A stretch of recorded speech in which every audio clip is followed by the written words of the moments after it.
Hello friends, welcome to my YouTube channel guys. आज मैं आपको सिखाऊंगा कि कैसे अपोनेंट की पतंग काटी जाए आसान तरीके से। तो गाइस, आपको क्या करना है, पहले मेरे चैनल को सब्सक्राइब कर लेना है, वीडियो को लाइक कर देना और बेल आइकन को ज़रूर ज़रूर दबाना है, ताकि आपको वीडियो के ऐसे लेटेस्ट अपकमिंग वीडियोज़ के आपको नोटिफिकेशन मिल सके। तो गाइस, अब मैं आपको बताता हूँ कि क्या करना है हमको। तो देखिए गाइस, अब हम क्लब काइट फाइटर भैया से सीखेंगे कि कैसे पेच लड़ाना है। तो गाइस, वो केवल आपको वो पेच सिखाएंगे क्योंकि मकर संक्रांति बहुत नज़दीक है। तो वो पेच जो आपके आसानी से काम में है और आप आसानी से अपोनेंट की पतंग काट दो। मैक्सिमम से मैक्सिमम पतंग से आप इन तरीक़ों से काट दोगे, आपकी पतंग नहीं कटेगी, ये गारंटी है। आप सीख लीजिए ये तरीके। तो देखिए गाइस, ये आपकी काइट है और ये आपके अपोनेंट की काइट है, आपको जैसा कि नज़र आ रहा होगा। तो देखिए गाइस, आपको कैसे लड़ाना है। तो देखिए गाइस, जब आपके अपोनेंट की काइट ऐसे आपसे ऊपर हो तो आपको क्या करना है, आपको आपकी पतंग में एक चक्कर देकर आपके अपोनेंट के नीचे आ जाना है। और नीचे आने के बाद आपको यहाँ से सीधा नहीं खींचना है, आपको यहाँ से उसके कन्नों की तरफ दबाना है, मतलब तिरछा खींचना है। इसलिए इसको तिरछी खींच हुए थे, बिल्कुल तिरछा खींच जाइए, बिल्कुल आसानी से तिरछा खींचिए और उसकी पतंग ऑलमोस्ट उसकी पतंग आसानी से कट जाएगी। कोई ज़्यादा दिक्कत नहीं होगी, ना उलझेगी ना ढील चलेगी। एक बार बस आप खींच दीजिए ऐसे तेज़ी से उसके कन्नों से, तो पतंग आराम से काट दोगे तिरछी खींच में।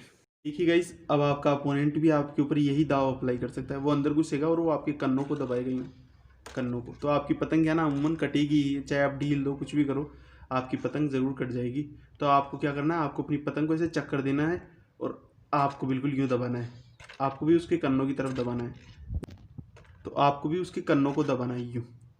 इससे क्या होगा ना, क्रिया प्रतिक्रिया का नियम लगेगा और जिसकी खींच तेज होगी वो काट देगा। तो ये दाव है तिरछी खींच को फेल करने का और काटने का। ये बहुत कम लोगों को पता होता है, इसलिए आप मन आराम से अपने अपोनेंट की पतंग काट दोगे। आपको क्या करना है, आपका अपोनेंट आपका खींच कर ऐसे नीचे लाएगा और तिरछी आपकी खींच करेगा, ऐसे कन्नों की तरफ दबाएगा। तो आपको भी एक चक्कर लेकर कन्नों की तरफ दबाना है, बिल्कुल ये।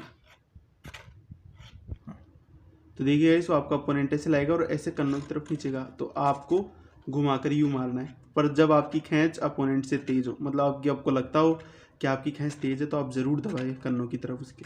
उसकी पतंग कट जाएगी अगर आपकी तेज़ खींच होगी, वरना आपकी कट जाएगी। तो आपकी खींच तेज़ हो तभी, लेकिन आपको तिरछी नहीं लेने देना है उसको, ये आपको अप्लाई करना है, ठीक है। कि गाइस, आपको क्या करना है, ये आपकी काइट है, आपकी काइट ये है, ये आपके अपोनेंट की। तो आपको क्या करना है, जस्ट अपनी पतंग को ऐसे घुमाना है और अपने अपोनेंट के ऊपर खींच कर ले आना है ना। फिर आपको क्या करना है, आपको ऐसे एक चक्कर देना है पूरा और एक हाफ चक्कर। उसके बाद आपको बिल्कुल सीधा दबा देना है। अगर उसकी पतंग आपको ढीली कभी भी नजर आए तो सीधा दबा दीजिए, बिल्कुल ऐसे, उसकी पतंग आराम से कट जाएगी। बिल्कुल सीधा दबा दीजिए, सीधा यूँ, बिल्कुल सीधा। आपको ये होना चाहिए कि आपकी पतंग का जो ये हिस्सा है, ये बिल्कुल सीधा उसकी डोर पर लगना चाहिए और आपको खींचे जाना है, रुकना नहीं है। इससे क्या होगा कि आपकी पतंग डबल स्पीड से आपकी आपकी पतंग को ग्रेविटेशनल फोर्स भी नीचे खींचेगा और आपकी खींच भी तेज होगी। तो आप उसकी पतंग आराम से काट दोगे। आपको यूँ मारना है। तो कैसे आपको क्या करना है, आपको ऐसे दबाना है, आपकी पतंग बिजली की तरह गिरेगी उसके ऊपर। इतनी तेज आपको खींच कर उस पर गिराना है ताकि बिजली की तरह गिरे पतंग। आपको क्या करना है, आपको अपनी पतंग को यूँ खींचना है, सीधा लाना है और यूँ हाफ चक्कर देना है और यूँ नीचे, बिल्कुल सीधा। ये आपकी बिल्कुल सीधी होना चाहिए, ठड्डार उस पतंग के मंजे पर लगना चाहिए और बहुत तेज़ गाइस। और ये आपके अपोनेंट की। तो अब सीखिए गाइस, अब आपको करना है, आपको अगर आप ऊपर से ढील देना चाहते हो तो आपको कभी भी आपके अपोनेंट को ये कभी भी दिखने नहीं देना है कि आपको ऊपर से ढील देनी है। ये कभी नहीं होने देना है आपको। अगर उसे पता चल गया तो वो नीचे लेगा और तिरछी ले जाएगा आपकी और पतंग वहीं कट जाएगी। तो ढील कभी भी देनी है तो बिल्कुल ऐसे करना है कि आप उसकी नीचे से लेना चाहते हो, नीचे से काटना चाहते हो, तो आपको बिल्कुल ऐसे दिखावा करना है। तो आपको क्या करना है, आपको पतंग पे ढील कभी भी देनी हो तो बिल्कुल उसके कन्नों के पास, मतलब उसके तंग के पास आपको ढील देनी है। क्या है ना, तंग के पास वाली 2-3 मीटर जो डोर होती है, मतलब जो मंजा होता है, वो सबसे ज़्यादा नीचे वाली खींच के लिए कमज़ोर होता है।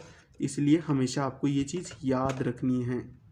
आप वो जब वो नीचे ले तो आपको बिल्कुल उसके तंगों के पास ढील देनी है और आपकी पतंग को 4-5 मीटर उससे अधिक रखना है, उससे दूर रखना है और फिर ढील देनी है आपको। सबसे आसान तरीका है ये। ऊपर लाइए और बिल्कुल ढील दे दीजिए, उसे खींचने का मौका नहीं देना है। उससे पहले आपको ढील देनी है और तिरछी तो खासकर नहीं लगाने देनी है, वरना आपकी पतंग ऐसे ही जाएगी बिल्कुल रद्दी की तरह। आपकी पतंग की खींच मारने वाले कभी भी आपको स्पेस नहीं देना है ज़्यादा। अगर उसे स्पेस मिल गया तो आपकी पतंग डेफिनेटली कट जाएगी। उसको कम से कम स्पेस देना है, मतलब उसके ऊपर आपको रखनी है ऐसे पतंग को, घुमाते रहना है और वो आपको ढील दे देनी है बस। ऐसे ढील दे देनी है, बस आपकी चलने दीजिए। और उस तो देखिए इसलिए आप वो नीचे गुचाएगा और नीचे लेगा, और फिर आपको अगर आपने इतनी स्पेस दे दी उस पतंग वाली तो वो आपकी पतंग आराम से काट देगा।